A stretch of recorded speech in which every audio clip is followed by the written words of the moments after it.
Hola, ¿qué tal, amigas, amigos televidentes en Extra Plus? Un gusto saludarles, darles la bienvenida a esta edición de Adelante Nicaragua, edición en la que nos vamos a referir a una efeméride de este 14 de noviembre, sábado cae 14 de noviembre este año, y es el día en que se dedica el mundo a recordar la diabetes, ese mal silencioso que afecta a miles, a millones de personas alrededor de todo el mundo y que, de acuerdo a conversaciones que hemos tenido con nuestro invitado, el doctor Víctor Méndez Duzán, desde hace ya un buen rato, justamente este fue el tema que nos reunió por primera vez, hablar de diabetes. Países como Nicaragua, países de la América Central, de la América Latina, sus habitantes son más susceptibles a padecer diabetes que habitantes de otros lugares del planeta. Muchas gracias, Víctor, por estar con nosotros. Sí, muchas gracias una vez más, Néstor, y a todo el equipo de Adelante Nicaragua, por permitir estos espacios informativos y educativos en salud. Efectivamente, hoy estamos para hablar sobre el tema de la diabetes mellitus. Sí, imagínate vos, este fue el tema que nos convocó hace varios años por primera vez a conversar.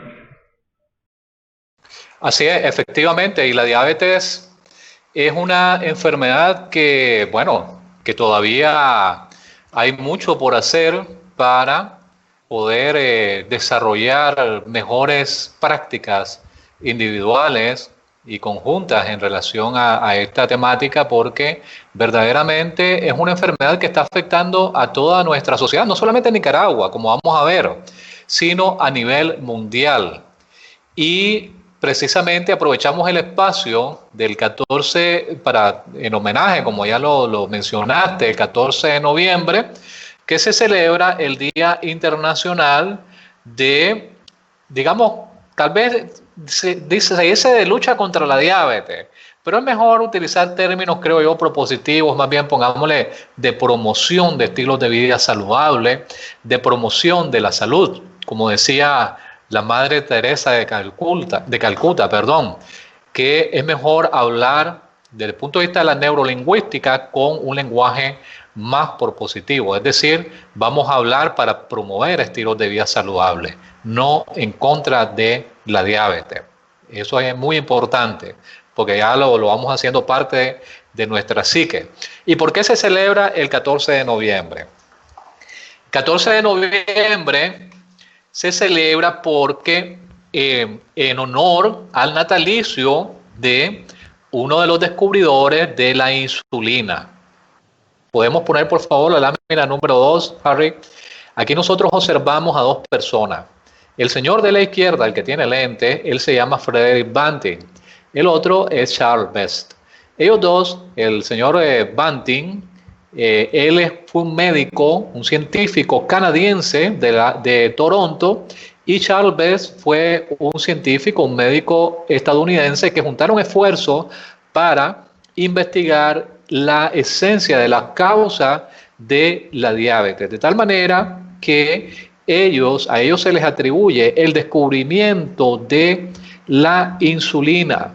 De hecho, el gobierno canadiense refiere en la propaganda, cuando se llega incluso a Toronto en algunas ocasiones, o a la misma universidad donde ellos trabajaron, que ese fue un regalo de Canadá para el mundo, el descubrimiento de la insulina y, por supuesto, el desarrollo de este medicamento para contrarrestar un mal tan terrible como lo es la diabetes mellitus. Sin embargo, no fue el descubrimiento de la diabetes como tal, sino de la insulina, el que hicieron estos dos científicos.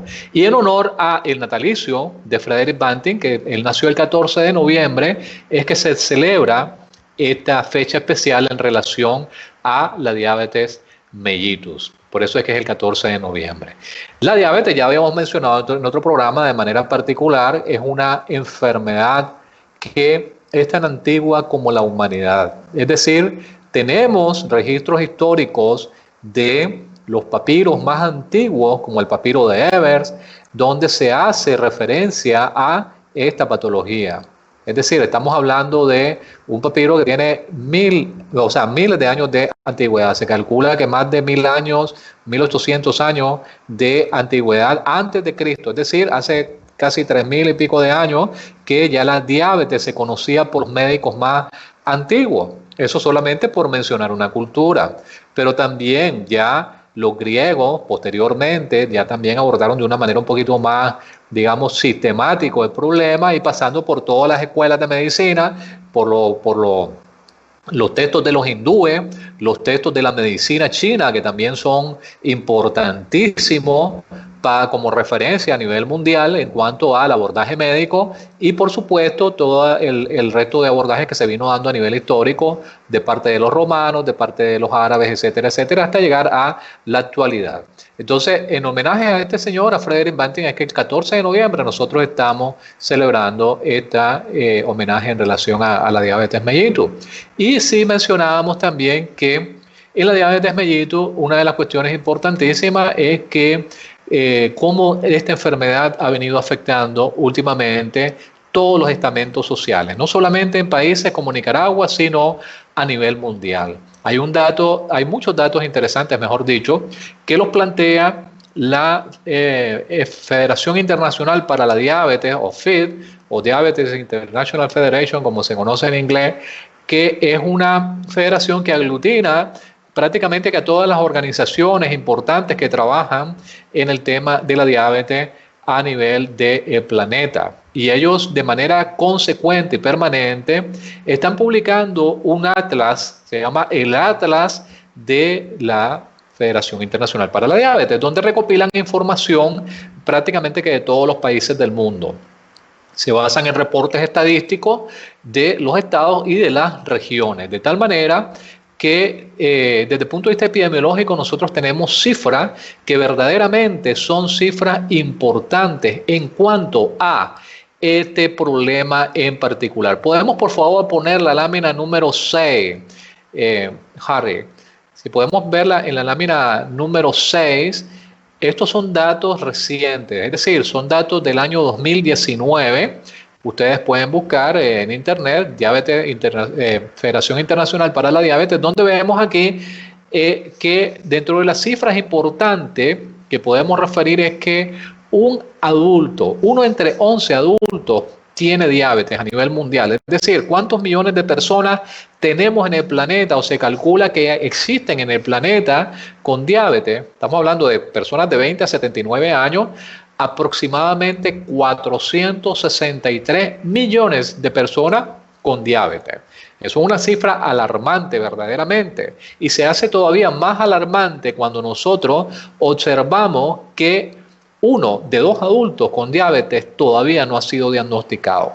¿Qué quiere decir eso? Que el 50% de la población que tiene en este momento diabetes no sabe que es diabético, que tiene el diagnóstico de diabetes. Por eso es importante hacerse chequeos periódicos con regularidad, sobre todo si uno tiene factores de riesgo que están asociados a esta patología, porque pues como ya estamos viendo la cifra, 1 de cada 2 personas con diabetes no sabe que tiene ese problema. Otro dato súper interesante que nosotros vemos aquí en este atlas es que aproximadamente 3 de 4 personas, es decir, estamos hablando de un 75% de todas las personas con diabetes viven en países de bajo ingreso, de bajo o de medio ingreso. Es decir, la mayoría de la población en el mundo vive en países con diabetes, vive en países como Nicaragua, es decir, países de mediano a bajo ingreso.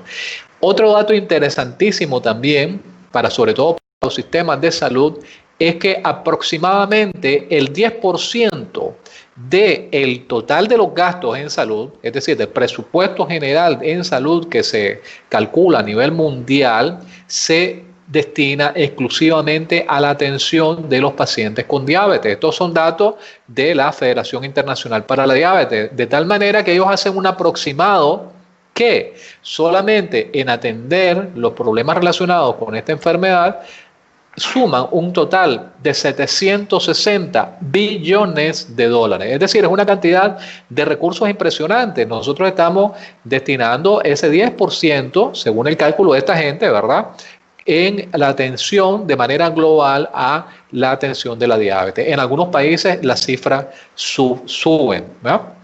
Otra cuestión importante también es que uno entre 13 adultos tiene intolerancia a la glucosa. Es decir, esta intolerancia a la glucosa es personas que tienen un alto riesgo de desarrollar la diabetes. Es decir, estos no son diabéticos, pero tienen una alta probabilidad de desarrollar esta enfermedad.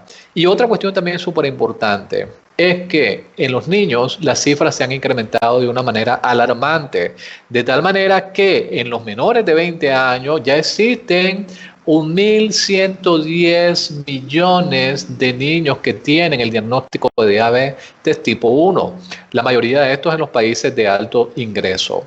Entonces estamos viendo que las cifras verdaderamente han aumentado. Y nosotros podemos observar que no hay, digamos, ninguna posibilidad de mejora según la tendencia, según lo que se ha observado en relación a las proyecciones que se han establecido por estos investigadores que se dedican específicamente a este tema. Ahora, una cosa importante es que, por favor, pongamos la lámina número 9. En la lámina número 9 nosotros vemos que cómo ha aumentado los casos de diabetes por región, de tal manera que si nosotros observamos como la distribución geográfica para la región de Norteamérica y del Caribe, que es a la cual nosotros pertenecemos, se ha aumentado en un 33%, aunque en este mapa ellos ponen como que Norteamérica y el Caribe solamente llega hasta México, o sea, no nos consideran a nosotros parte del Caribe. Entonces nosotros estamos en la región de Sudamérica, según la distribución de la Federación Internacional para la Diabetes. Sin embargo, en esta región, donde ellos tipifican, pues un país como Nicaragua, realmente nos ponen como Sudamérica, se ha estimado que los casos han aumentado hasta en un 55%. Esto verdaderamente es alarmante, porque si nosotros comparamos en términos del continente americano, cuánto ha aumentado Norteamérica y cuánto ha aumentado Suramérica y Central América, dice aquí, ok, Central América, se han aumentado los casos en un 55%. Esto es verdaderamente alarmante. Si nosotros vamos a África, en África la situación está peor, porque se han aumentado hasta en un 143% los casos de diabetes.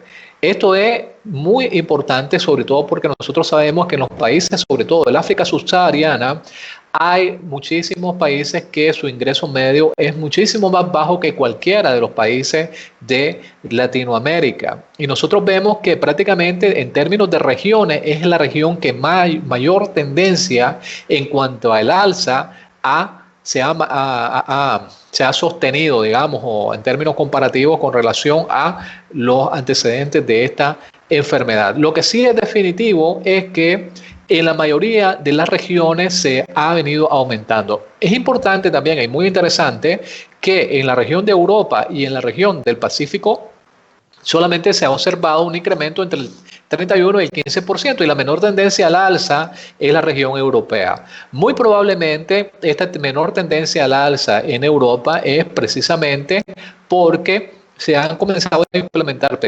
políticas muy importantes en cuanto a los estilos de vida, práctica de ejercicio y también los estilos de vida saludables vinculados con las dietas, no solamente para el control de la diabetes, sino también para el control de otras enfermedades. Pero sí, definitivamente en nuestra región, que es la región de Sur y Centroamérica, nosotros observamos una tendencia importantísima que es un alza del 55%. ¿Qué quiere decir? Que si nosotros comparamos los estimados con relación a hace algunos años, pues vamos aumentando y vamos aumentando y vamos aumentando, y esta cuestión sí hay que hacer un llamado a la conciencia verdaderamente para buscar cómo intervenir positivamente en esta tendencia que hemos observado hasta la fecha. Entonces, si nosotros vemos... Estos datos, Víctor, ¿sí? Víctor, estos datos tienen que ver con el aumento de diabetes en los últimos años o en el último año, del 2018 al 2019. Sí, como nosotros podemos observar, definitivamente son comparativos, ¿ok? Si nosotros vemos en relación a la comparación, nosotros vamos a observar que estos datos se van a expresar en como una tendencia específica en relación hacia futuro. Es decir, nosotros tenemos, está bien la pregunta, pues, porque nosotros tenemos que en relación al 2019, lo esperado hacia el año 2045, las tendencias siempre van a ser hacia la alza, como que sobran las cifras que realmente estuvimos esperando. Pero si nosotros lo comparamos con los gráficos anteriores, que realmente yo lo presentamos en otros programas, esta tendencia básicamente se ha mantenido. Es más, en algunos casos, las cifras estimadas tanto por la Organización Mundial de la Salud como por la Federación Internacional para la Diabetes se han superado en relación a las tendencias. Por eso digo, bueno, nosotros realmente nos hemos mantenido de forma continua en esta tendencia hacia el aumento. Es importante señalar que, por ejemplo, para el año 2014, la OMS, tanto la OMS como la FIT, estaban calculando que iba a haber un aumento, pongámosle de manera global, en un 35% para la diabetes, pero realmente el aumento que hubo fue mayúsculo, es decir, superado por más de 20 puntos en relación a la tendencia general. Es decir, ni los especialistas más adiestrados en el tema de la diabetes realmente pudieron calcular la tendencia real, se quedaron cortos en relación a las estimaciones. Por eso es que en este momento se está calculando esta cifra para, comparándolo desde las cifras obtenidas en el 2019, que fue la última recopilación de los datos en el Atlas, hacia el año 2045, que son todas estas tendencias que nosotros estamos presentando, pero básicamente se han mantenido, digamos, en términos de la cifra. Lo que sí es importante mencionar es que no se observa ninguna disminución, es decir, no hay cifras negativas en relación a las tendencias que nosotros podríamos esperar en los países. ¿Por qué? Porque no nos estamos cuidando, básicamente, porque esto tiene mucho que ver la individualidad en relación al problema. Entonces, pero sí, definitivamente Víctor, lo que sí hay que quedar claro es que estas proyecciones van a seguir aumentando y muy probablemente dentro de unos 3-4 años vamos a ver que estas cifras han aumentado y han superado quizás las expectativas si continuamos con la tendencia que existe en este momento. Hay una cifra también súper interesante. Espérame, antes que vemos esta cifra, vamos a hacer una pausa primero, antes de la cifra. Solamente comento rápidamente, no solamente grave que no haya cifras negativas, es decir, de decrecimiento o de previsión de decrecimiento de casos de diabetes, sino que ni siquiera hay cifras de desaceleración en el crecimiento. Porque podría haber cifras de desaceleración, es decir, en vez de esperar que crezca un 30%, que suba solamente un 20%, pero ni siquiera tenemos eso, más bien las cifras están tendiendo a aumentar, lo que es todavía mucho más grave si vemos las cosas de esa manera. Por eso el objeto de este programa, ¿no? Para poder decir, esto es lo que está haciendo diabetes, pero esto es lo que podemos hacer para prevenirla, ¿cierto? Ok, vamos a hacer la pausa, Víctor. Sí, vamos a hacer la pausa, regresamos en breve. Estamos conversando con el doctor Víctor Méndez Duzán a propósito del Día Internacional de la Diabetes, 15 de noviembre.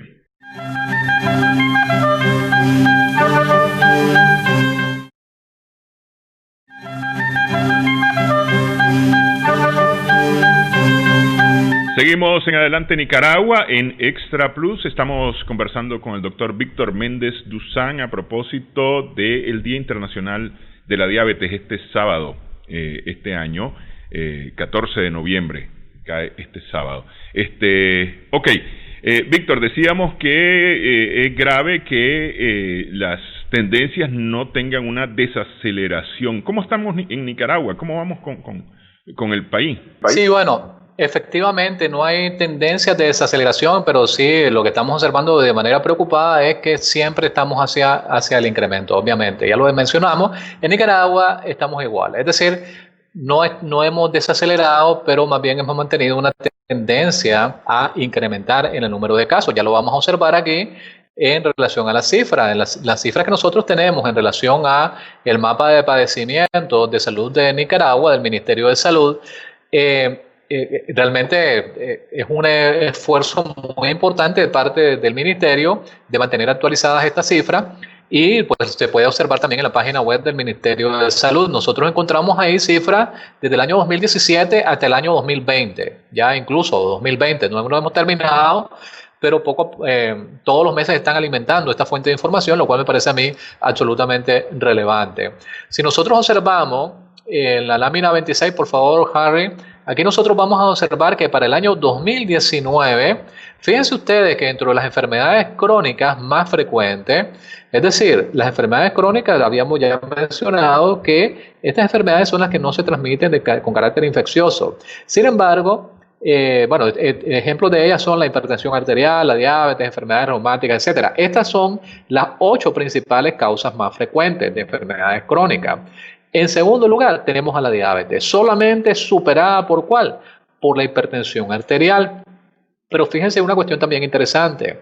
Muchas personas que tienen diabetes tienen hipertensión arterial. Entonces, la cuestión sería, ¿cuántos de estos hipertensos realmente son pacientes con diabetes y esa hipertensión arterial es producto de la misma diabetes? Ahí sería una cuestión interesante para saber si realmente cuánto de esa hipertensión es atribuible a la diabetes como base, ¿verdad? Ahora, en el año 2020, la tendencia, fíjense qué interesante. Si nosotros vemos, primero en 2019 teníamos 84.846 casos, con una tasa de 130 por 10.000, 130 casos por 10.000 en relación a la población de Nicaragua en el 2019. Si vemos la cifra del año 2020 para la diabetes mellitus, se mantiene en el segundo lugar, superada solamente por la hipertensión, y en el caso de la diabetes, la cifra ya para noviembre del año 2020 aumenta a 111.000 casos con una tasa de 282. Es decir, si nosotros hacemos un breve análisis, hemos visto que la tasa de diabetes básicamente se ha duplicado en un año. Es decir, de 130 que estaba en el 2019 a 282 en el año 2020. Es posible también que se haya hecho una mayor recopilación del registro estadístico, pero definitivamente, o puede ser también que la tendencia que nosotros estamos observando para el área de Centro y Suramérica, que era del 55%, ya de hecho se esté manifestando en estas cifras que nosotros estamos observando en este momento. De tal manera que esas son las enfermedades crónicas, pero si nosotros comparamos la diabetes con relación a las causas de hospitalización, en medicina se utilizan algunos indicadores para saber cuántas personas fueron hospitalizadas, cuántos fueron ingresados, cuántos fueron egresados. Entonces, si nosotros vemos en relación a las causas de hospitalización, es decir, las causas de egreso hospitalario, las personas que egresaron del hospital, para el 2019 la diabetes tenía aproximadamente 10.272 casos según las cifras de nuestro ministerio. Es decir, estaba en el séptimo lugar de las causas de hospitalización.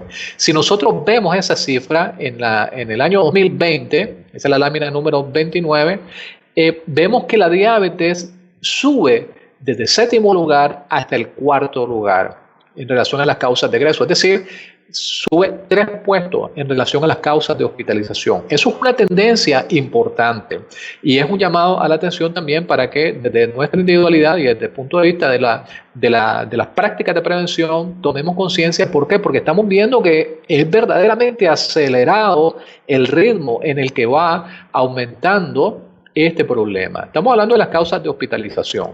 Si nosotros vemos, por favor ponga la lámina 30, las causas de fallecimiento, es decir, tenemos causas de hospitalización, tenemos enfermedades crónicas, pero ¿cuántas personas verdaderamente están falleciendo de manera directa por este problema en nuestro país? Si comparamos las cifras, vemos que en el año 2019 en Nicaragua, la diabetes ocupaba, estos son causas de fallecimiento general, es decir, de manera global. Aquí ya estamos metiendo enfermedades crónicas, todas las causas de fallecimiento. La diabetes ocupaba en el 2019 el tercer lugar, solamente superado por los infartos agudos de miocardio, que están en el primer lugar, y por los tumores malignos. Es decir, está en el tercer lugar en el año 2019. Si observamos la lámina 31, por favor, vemos que la diabetes ya aumenta un lugar. Es decir, ya no está en el tercer lugar, sino que aumenta al segundo lugar en relación a las causas de fallecimiento, según las cifras oficiales de Ministerio de Salud. Esto es preocupante porque en este momento solamente está siendo superada por el IAN, como se conoce en medicina, es decir, por los infartos agudos a miocardio.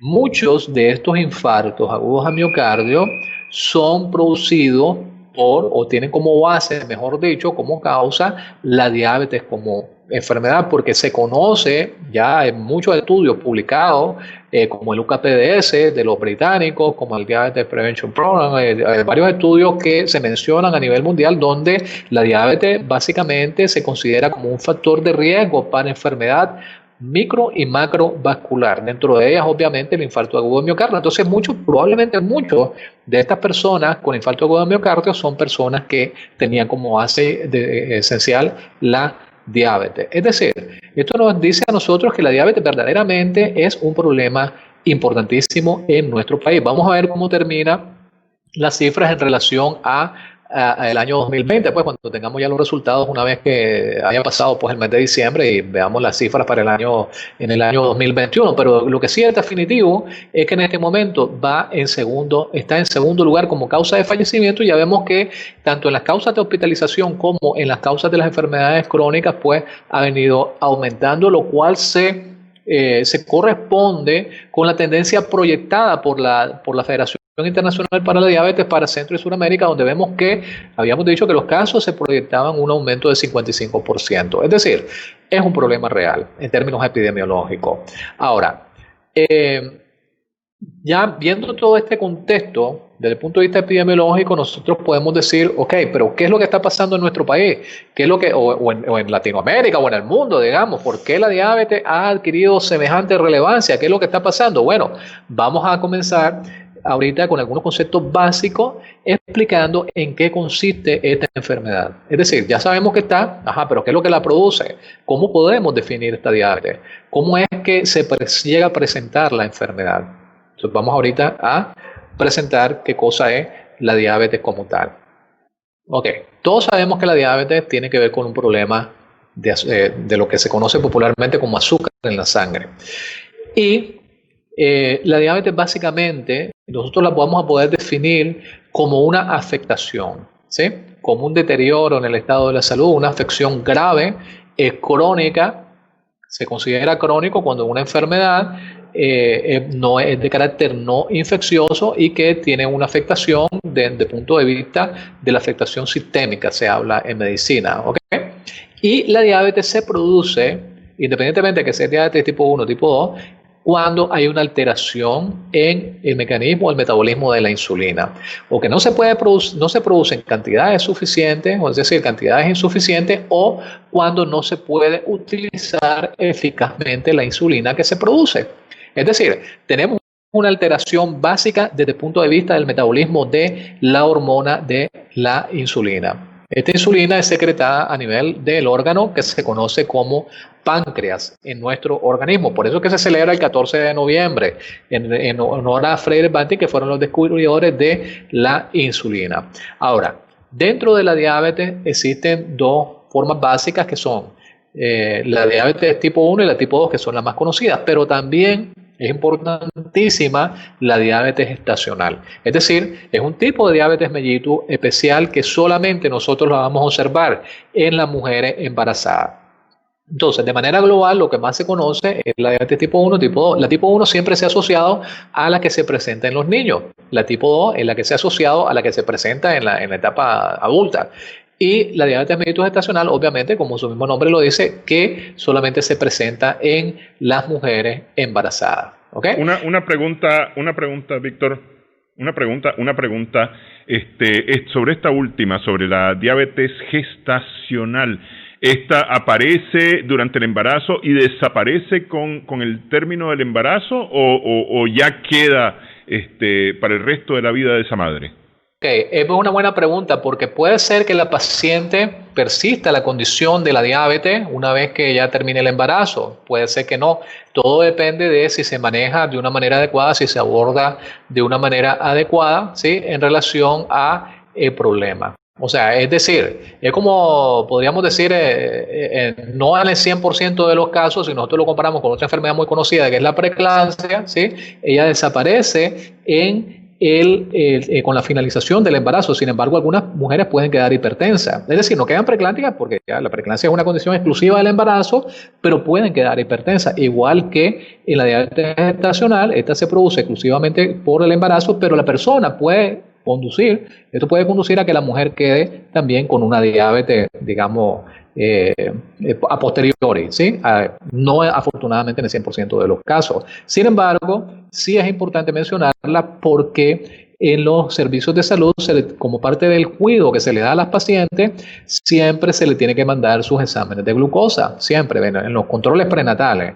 Y si algo se ha caracterizado en Nicaragua en términos del sistema de salud es en el carácter preventivo. Entonces siempre se le está mandando a las mujeres este examen para verificar si está presentando o no está presentando un problema con el metabolismo de la glucosa a las mujeres embarazadas. Es decir, se manda de forma estándar este examen dentro del paquete de exámenes que se le tiene que enviar a las mujeres embarazadas.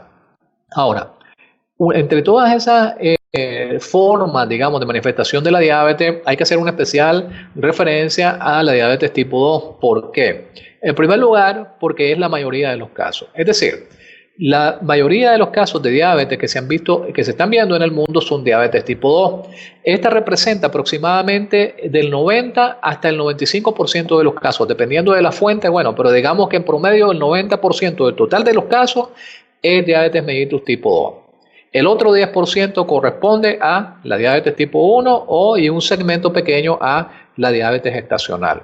Ahora, ¿por qué es importante esto? Porque la diabetes mellitus tipo 2 normalmente se asocia a estilos de vida que no son saludables.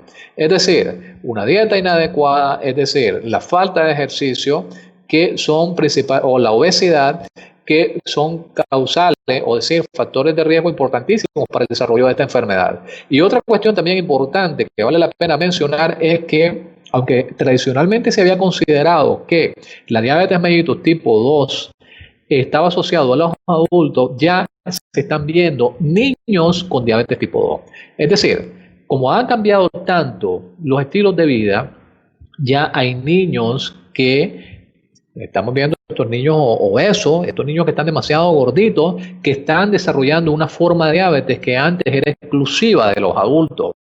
¿Por qué? Porque los niños no están gastando suficiente energía. Es decir, están siendo niños que se están desarrollando sedentarios y están presentando una enfermedad que básicamente antes era considerada solamente de adultos. Ahorita ya no, ya hay niños con diabetes tipo 2. Y otra cuestión súper importante que se tiene que considerar es una forma clínica que no es diabetes, sino que se conoce como prediabetes. Es decir, la prediabetes es un término que se usa cada vez más frecuente y que también implica una tolerancia anormal a la glucosa o una glucosa alterada en ayunas. Eso se conoce como prediabetes. ¿Todos los casos de prediabetes avanzan hacia diabetes? No todos los casos de prediabetes. Sin embargo, es un factor de riesgo muy importante para llegar a presentar la diabetes como tal. Entonces, ¿de qué depende que se presente o no se presente la diabetes? Hay múltiples factores de riesgo. Los factores de riesgo, básicamente, según se define por la Organización Mundial de la Salud y por la mayoría de los textos científicos en el mundo, el factor de riesgo es un factor que tiene la probabilidad de aumenta las probabilidades de sufrir un daño. Es decir, por poner un ejemplo, un factor de riesgo para el cáncer de pulmón, es el uso del tabaco. Un factor de riesgo para el cáncer hepático es el consumo excesivo y abusivo de alcohol. En el caso de la diabetes, nosotros tenemos también una serie de factores de riesgo, como por ejemplo la edad. Es decir, hay más casos de diabetes en pacientes mayores, obviamente. También nosotros tenemos que hay factores de riesgo vinculados con el estado socioeconómico, hay factores de riesgo genéticos, etcétera. Es decir, hay una serie de factores de riesgo que vale la pena mencionarlos, sobre todo para considerar cuáles son los más importantes dentro de nuestro ambiente. Pongamos por favor la lámina número 36, Harry, y después la 37. En la lámina número 36, estos son factores de riesgo que establece la American Diabetes Association, que es una de las referencias más importantes a nivel mundial y que también el MINSA, en su protocolo para el manejo de la diabetes, que existe un protocolo nacional, creo que lo iban a actualizar ya este año, no sé si ya lo habrán publicado, no estoy claro, creo que están en proceso. En este caso, también todos estos factores de riesgo los podemos encontrar en el protocolo del Ministerio de Salud. El primer factor de riesgo para la diabetes es tener más de 40 años. Es decir, una persona que ya tenga 40 o más años ya tiene que considerar que tiene un factor de riesgo para diabetes, independientemente de cualquier cosa, ya es un factor de riesgo. Otro factor de riesgo importante es que tenga un familiar de primer grado que haya tenido diabetes tipo 2. Es decir, si tu mami, si tu papi, ya, o si tenés un hijo que tiene diabetes, tenés un factor de riesgo, de hecho. ¿Ok? Ahora, otro factor de riesgo, y mira qué interesante, se considera que determinados grupos de población tienen per se un factor de riesgo. Solamente el hecho de ser hispánico, como dicen los gringos, lo tipifican a todos los latinoamericanos, nosotros ya tenemos un factor de riesgo. ¿Por qué? Porque se ha observado, sobre todo en Estados Unidos, hay muchos inmigrantes de Latinoamérica, pero principalmente de México. México en este momento es el país que tiene la mayor cantidad de personas obesas en el mundo, es decir, ya superó a los Estados Unidos y a todos los países desarrollados, y esta obesidad y todo este sedentarismo viene acompañado de otro montón de patologías y condiciones adversas a la salud como es la diabetes. Por lo tanto, ya solamente el hecho de ser hispánico ya es un factor de riesgo. Otro factor de riesgo es que tenga un antecedente de prediabetes. Es decir, la prediabetes constituye un factor de riesgo como tal. También la historia de la diabetes mellitus gestacional, si la mujer ya tuvo diabetes mellitus gestacional, es un alto factor de riesgo también para llegar a presentar una diabetes permanente, ¿sí? Y otros factores de riesgo como por ejemplo el colesterol anormal, los triglicéridos, hipertensión, sobrepeso, obesidad abdominal. Esto es importante porque muchas veces hay personas que no necesariamente están completamente obesos, pero tienen unas tremendas barrigas. Y esa obesidad abdominal, que es donde se acumula la grasa, ¿sí? Normalmente en los varones, pero también hay mujeres que tienen grandes barrigas. Eso ya es un factor de riesgo. Se menciona la obesidad abdominal como un factor de riesgo específico. Y otro tipo de patología, y también el consumo de determinados grupos de fármacos como los glucocorticoides constituye un factor de riesgo para el desarrollo de la diabetes mellitus. Ahora, es tan importante esto que hay estudios puntuales como el Programa de Prevención de la Diabetes de Finlandia, que es uno de los más famosos en el mundo, que todos estos factores de riesgo, y hay muchos más, ellos han seleccionado una serie de factores, aproximadamente 8, donde básicamente consideran la edad, consideran el índice de masa corporal, es decir, si está pasado de peso o no, si el perímetro abdominal, el perímetro de la cintura, lo del antecedente genético familiar, si estás tomando medicamentos, etcétera, y te sacan un marcador para valorar si efectivamente tienes o no tienes un riesgo de desarrollar diabetes importante, sobre todo lo que es la diabetes tipo 2, obviamente. Ahora, hay una cuestión importantísima en relación a la evolución de la diabetes, y es que una vez que comienzas a presentar esa alteración en el metabolismo de la glucosa, puede ser que toda tu vida seas prediabético, pero puede ser, como efectivamente ya estamos viendo dentro de los factores de riesgo, que esa prediabetes evolucione a una diabetes mellitus como tal. El problema es que la diabetes no viene sola, sino que viene ya acompañada con complicaciones. Es decir, se calcula que las personas en el momento de ser diagnosticados con diabetes ya tienen alteraciones de otro tipo. ¿Por qué? Porque resulta que la diabetes, el azúcar, comienza a producir daños en un montón de órganos. Los más conocidos, que son las complicaciones que nosotros vemos en los pacientes, son problemas a nivel macrovascular, a nivel neurológico, que es lo que se conoce como la neuropatía. Tenemos también las famosas complicaciones como el pie diabético, los problemas a nivel de la vista, que es la retinopatía diabética, y hay una serie de complicaciones que específicamente están vinculadas a esta enfermedad. El problema de la diabetes es que es silenciosa. Es decir, ya vimos en las cifras al inicio, el 50% de la gente no sabe que tiene diabetes, pero no ha sido diagnosticado. ¿Por qué? Porque es que ella no se manifiesta. Ella poco a poco va avanzando. Cuando ya comienza a manifestarse, porque ya tiene daño muy probablemente a nivel de diferentes órganos. Es decir, se trata del momento en que ya existen las complicaciones, el momento en que se manifiesta. Es tiempo de una pausa, Víctor. Solamente quiero recalcar una cosa importante. En las 7 primeras causas de muerte, que son las cifras del Ministerio de Salud, tanto en el 2019 como en el 2020, a excepción de los tumores malignos, y yo todavía pondría eso con un asterisco y con un signo de interrogación, están relacionadas con sobrepeso y con obesidad. Es decir, ahí tenés la hipertensión, tenés la diabetes, tenés accidentes cardiovasculares, incluso cerebrovasculares inclusive y demás, que son causas de muerte que en muchos casos están relacionadas con el sobrepeso y con la obesidad. Tiempo de pausa, Víctor. Hacemos una pausa. Ya viste que la obesidad es uno de los factores de riesgo justamente para el sobrepeso y la obesidad son factores de riesgo justamente para la diabetes, ¿no? Hacemos una pausa, regresamos en breve. Estamos conversando con el doctor Víctor Méndez Duzán.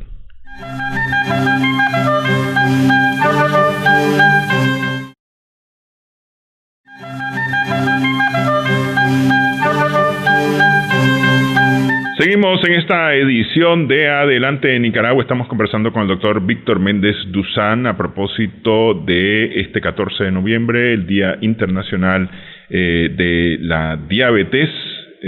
Vamos a quitar la palabra lucha, dijimos, y más bien vamos a decir de recordar, de hacer conciencia sobre la diabetes, conocerla, prevenirla si es posible, tratarla en la medida de lo posible y evitar muertes por diabetes. Estamos conversando con el doctor Víctor Méndez Duzán. ¿Cómo decíamos, íbamos a hablar acerca de cómo se diagnostica, cuáles son los criterios para poder diagnosticar, para que la persona pueda reconocer decir que en esta enfermedad silenciosa que es la diabetes, reconocer síntomas que podrían indicar algún tipo de preocupación?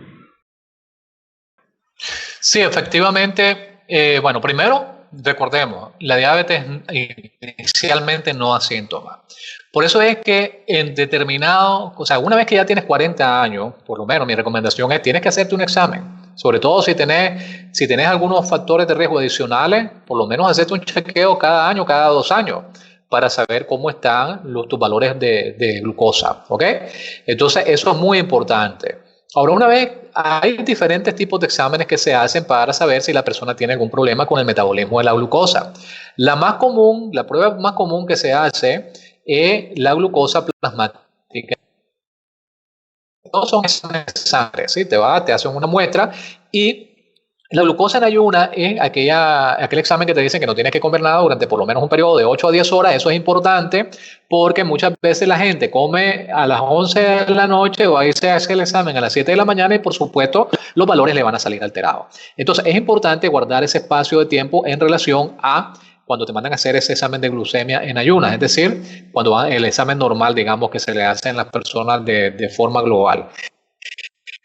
El diagnóstico de diabetes se establece si ese resultado es igual a 10 miligramos por decilitro. Sin embargo, para poderlo confirmar, tiene que ser por lo menos en 2 ocasiones que te salga la misma cifra. Es decir, 2 exámenes de glucemia en ayunas con valores mayores o iguales a 126 miligramos por decilitro.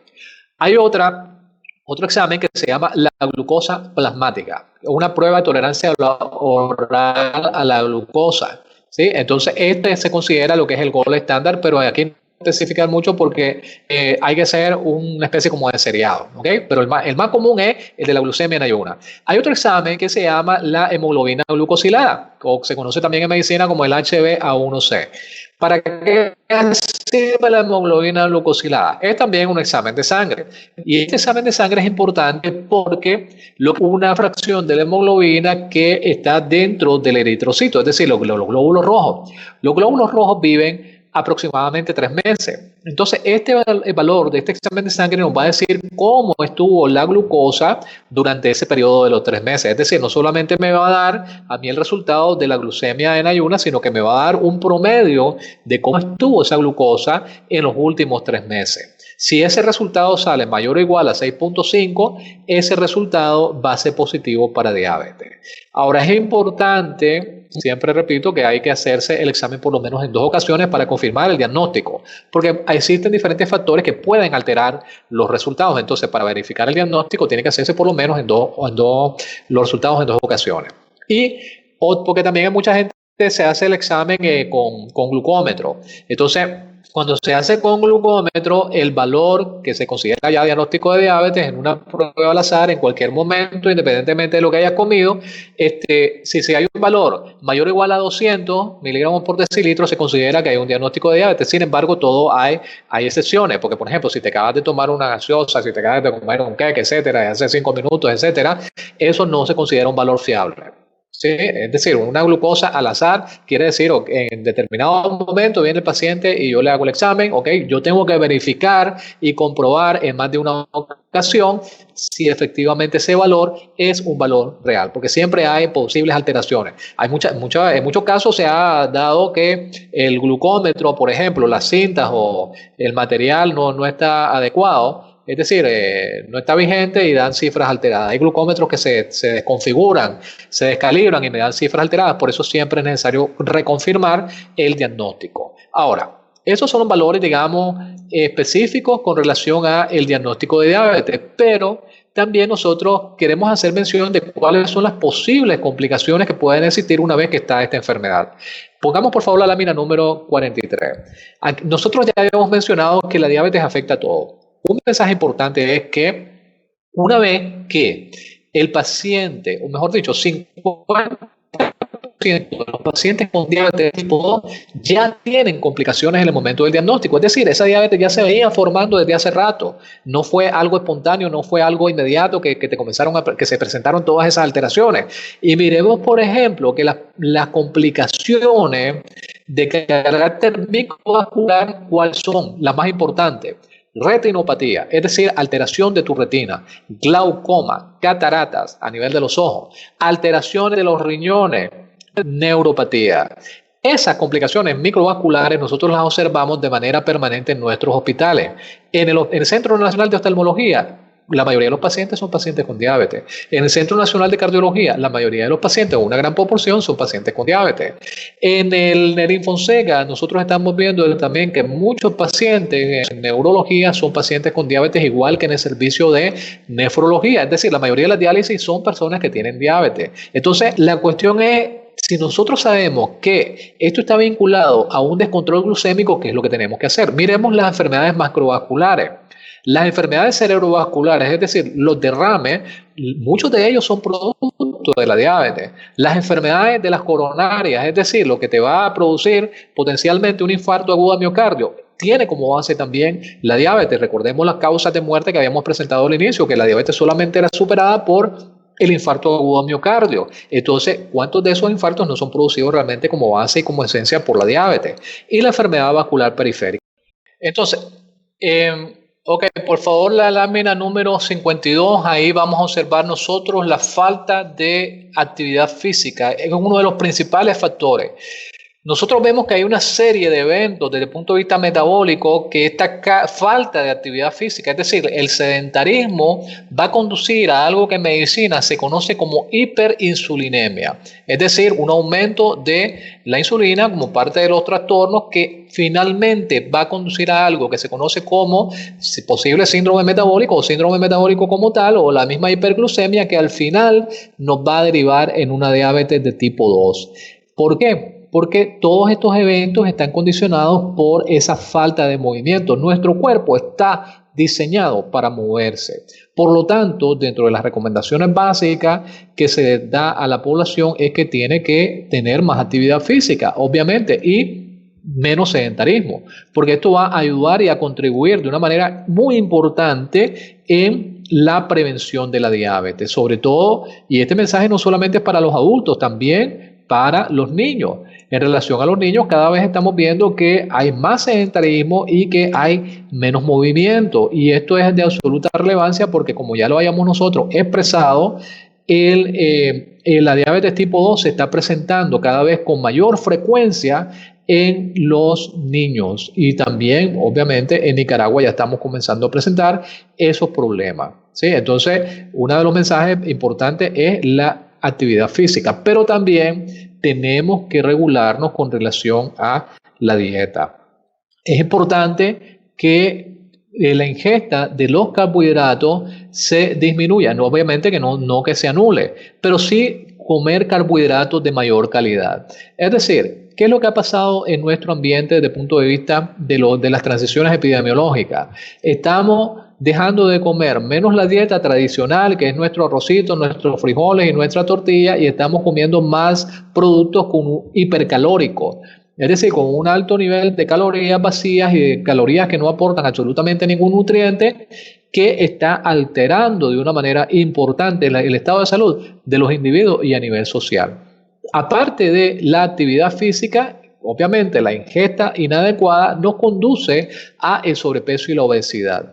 Pongamos por favor la lámina número 67. Aquí hay datos importantísimos. Fíjense que se considera dentro de toda la diabetes tipo 2, el 90% de esa diabetes es atribuida a la condición que se conoce como sobrepeso u obesidad, principalmente a la obesidad. Entonces, ¿qué pasa? Obviamente nosotros aquí tenemos un problema importante. ¿Por qué? Porque si tenemos sedentarismo, es decir, falta de actividad física, vamos a tener sobrepeso que potencialmente derive a obesidad. Nosotros tenemos un factor de riesgo importantísimo. ¿Por qué? Porque esto nos puede conducir a llegar a presentar esta patología que obviamente nosotros estamos viendo que desde unos 20, 25 años para acá, la tendencia en cuanto a la actividad física en Nicaragua se ha disminuido enormemente y de manera proporcional los casos de diabetes han aumentado. Ustedes vieron las estadísticas que presentamos hace poco y básicamente en relación a la obesidad que se calcula a través de un indicador que se llama el índice de masa corporal. Este índice de masa corporal el índice de masa corporal alto representa un 16% de la carga de enfermedad a nivel mundial. Es decir, existe evidencia científica que tener un peso inadecuado es un factor de riesgo importantísimo para desarrollar esta patología. Por lo tanto, y un mensaje importante también es que nosotros tenemos que considerar la actividad física como una premisa fundamental para prevenir esta y todas las otras patologías que ya habíamos mencionado dentro de las enfermedades crónicas. Pongamos por favor la lámina 86. La lámina 86 es la pirámide de la actividad física. Fíjense que así como hay una pirámide alimenticia, hay una pirámide de la actividad física. Y básicamente lo que nos dice esta pirámide de la actividad física es que tiene uno que ser activo tanto como sea posible. Es decir, todos los días hay que caminar, todos los días hay que moverse, todos los días hay que aprovechar hacer actividad física. En el contexto del COVID, es importante que independientemente de que la gente pues no quiera salir, pero que haga actividad física en su casa, en su cuarto. Se puede hacer actividad física con unas cuantas flexiones, unas cuantas abdominales, unos cuantos ejercicios básicos, incluso el yoga. Hay estudios, el yoga se mira que no es un movimiento excesivo. Sin embargo, las posiciones del yoga se hacen de tal manera que implica un gasto energético. Yo estuve la vez pasada haciendo yoga y quiero practicarlo con mayor frecuencia, pero realmente mantener una posición de yoga te gasta un montón de calorías. Es importantísimo. Es decir, no hay justificación para no hacer ejercicio, sobre todo las personas que tienen factores de riesgo y a los niños que ahorita están involucrados mucho con esto de los juegos electrónicos, hay que hacerlo, que hagan más actividad física. Sí, es decir, aquí no hay razones que se puedan poner como pretexto para decir no tengo oportunidad de hacer actividad física. Yo antes de empezar el programa justamente te había preguntado un poco sobre eso, el impacto del COVID en la movilidad de las personas, en la capacidad de hacer actividad física de las personas, y cómo eso estaba incidiendo de alguna manera en la diabetes. Bueno, aquí tenemos ya la respuesta, el tema de se puede hacer actividad física aún en la casa para quienes han restringido sus movimientos a causa del COVID.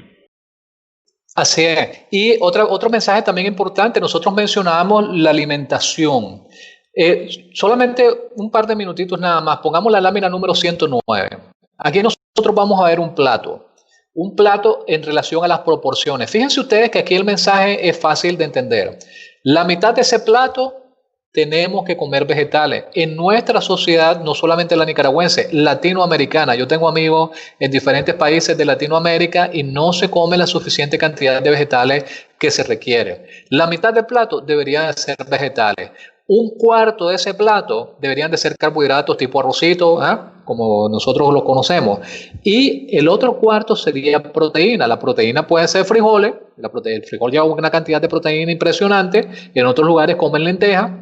O puede ser tu porción de pollito o de carne, si acaso la podés comer, pero no, la proteína es importante mencionarlo. El frijol lleva mucha proteína, es decir, ni siquiera necesitamos carne, ¿sí? Porque si nosotros combinamos el frijol con el arrocito y aparte de eso le ponemos vegetales, que es lo que deberíamos de consumir en la mayor parte, nosotros vamos a consumir un plato más o menos, digamos que recomendable. Y algo importantísimo, no estamos tomando suficiente agua. Tenemos que tomar agua, por lo menos de 6 a 8 vasos como mínimo diario, 2 litros diarios, porque aparte que el agua te va a ayudar con el metabolismo, va a disminuir la sensación de hambre, la ansiedad por comer, y mucha de esa hambre, es importante mencionarlo, es precisamente un reflejo neurológico que está vinculado con la sed. Es decir, mucha de esa hambre no necesariamente hambre, sino deshidratación. Hay varias gente que afirma que parte de la mayoría de los procesos, de los problemas renales que se están presentando también en Latinoamérica es precisamente por la falta de ingesta de agua. Hay gente que ni siquiera toma agua en nuestro país, se dedica solamente a tomar gaseosa. Dejemos de tomar gaseosa, la gaseosa es hiperdañina y no aporta absolutamente nada beneficioso. Pero sí, el mensaje principal es a moverse más y a comer diferente. Eso te iba a decir justamente sobre el tema de los líquidos. No se trata de beber frescos, refrescos ni gaseosas, se trata de beber agua, no es frescos, refrescos o gaseosas. Es decir, bueno, entre la gaseosa y un fresco, pues mejor un fresco, y si no tiene azúcar, pues que solamente con el azúcar de la fruta, 1000 veces mejor. Sí, bueno, muchas gracias, Víctor, por este tema sobre el cual podríamos pasar otra hora más y cuidado, una tercera hora más conversando. Ya hemos dedicado varios programas a esto, pero era importante justamente a propósito de la efeméride volver a conversar sobre ello, recordarlo un poco. Muchas gracias, Víctor. Muchas gracias a ustedes por el espacio. Gracias también a nuestras amigas, amigos televidentes por su sintonía en esta edición de Adelante Nicaragua. Esperamos que el programa haya sido de provecho para usted.